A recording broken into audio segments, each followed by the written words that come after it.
શારીરિક તકલીફ થઈ રહી છે, શરદી ખાંસી છે, ગળામાં દુખાવો છે, લોકો તરત ગભરાઈ જતા હોય છે. થોડી પણ એક છીંક આવે કે ખાંસી થાય તરત મેન્ટલી ઇફેક્ટ થાય છે કે શું હું કોરોનાગ્રસ્ત દર્દીના સંપર્કમાં આવી હશે, કોને કોરોના હશે કે નહીં, એટલે મને આ શરદી થઈ રહી છે. એટલે મેન્ટલી પણ લોકો એટલા તૂટી ગયા છે. ભય છે, અનિદ્રા છે, આ તમામે તમામ વસ્તુઓ લોકોને સતાવી રહી છે. એનાથી કઈ રીતે બચી શકાય ઘરગથ્થુ ઉપચાર દ્વારા? નમસ્કાર. સૌપ્રથમ તો હું કહેવા માંગુ છું કે ઘરગથ્થુ ઉપચારો પર બધાએ પૂર્ણ વિશ્વાસ રાખવો જોઈએ. આયુર્વેદ એક શાસ્ત્ર છે.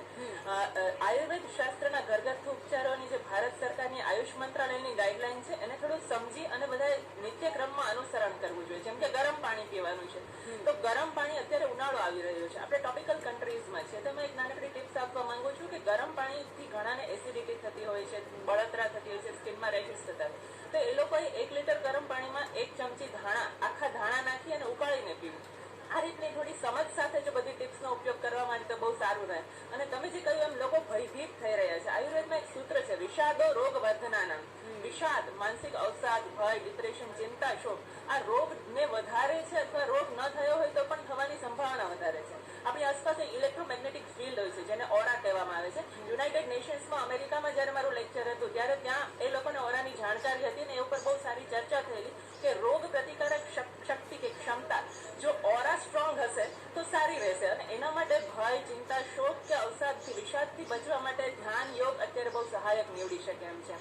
ફક્ત યોગ એટલે યોગાસન નહીં, પરંતુ પ્રાણાયામ અને સાથે સાથે ધ્યાનનો અવલંબ કરવો બહુ જરૂરી છે. એક પ્રેક્ટિકલ ટીપ પણ આપવા માંગીશ લોકોને કે આયુષ મંત્રાલયની જે મેડિસિનલ ટિપ્સ છે, સમશમની વટી છે, દશમૂલ કવાત છે, પથ્યાદી કવાત છે, એ બધા ઉકાળાની સાથે સાથે મેડિટેશનને પણ જોડો. એક સિમ્પલ પદ્ધતિ છે કે મેં એક પવિત્ર આત્મા હું, મેં એક શુદ્ધ આત્મા હું, મેં એક પવિત્ર આત્મા હું, મેં એક શુદ્ધ આત્મા હું, મેં એક પવિત્ર આત્મા હું, મેં એક શુદ્ધ આત્મા હું. આવી રીતના 3 વાર ચેન્ટ કરીને આપણી જાતને એટલો સમય ઈશ્વરનું શુદ્ધ સ્વરૂપ માનીએ તો કોસ્મિક એનર્જી સાથે કનેક્ટ થઈને આપણે એક સ્ટ્રોંગ ઓરા બનાવી શકાય છે.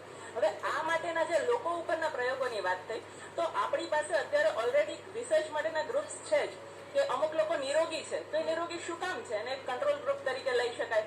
અમુક લોકો ક્વોરન્ટાઇનમાં છે તો એ લોકોને આયુર્વેદ અને એની સાથે સાથે ધ્યાનનો સમન્વય કરી અને એ લોકોનું આભા મંડળ પણ આપણે ચેક કરી શકીએ અત્યારના ઇન્સ્ટ્રુમેન્ટ્સથી અને આયુર્વેદિક પેરામીટર્સનો પણ યુઝ કરી શકીએ. અને જે લોકો એલોપેથી સારવાર હેઠળ છે એ લોકોને કોમ્બિનેશન થેરાપી તરીકે આપી શકાય. વિદેશમાં આયુર્વેદનો બહુ જ સ્વીકૃતિ છે. અમેરિકામાં મારા દુબઈમાં બધા પેશન્ટ છે, they are already ready to follow Ayurveda. પણ ભારતના લોકોને ખ્યાલ નથી કે આયુર્વેદની નાનામાં નાની ઔષધિઓ આપણા શરીરના 7 ચક્રોને પણ અસર કરે છે. ફક્ત એક ભાવથી આયુર્વેદને લેવામાં આવે, એને એક હોમ રેમેડી કે દાદીમાનું વૈદ્ય તરીકે ન લો. આ એક શાસ્ત્ર છે અને આ શાસ્ત્રની સત્યતા અત્યારે પુરવાર થઈ રહી છે. કોઈ પણ સારવાર લો, એલોપેથી લો, આયુર્વેદિક લો, હોમિયોપેથિક લો, એમાં પૂરી શ્રદ્ધા રાખશો. જો આપને શ્રદ્ધા હશે તો એ આપના શરીરમાં અસર કરશે.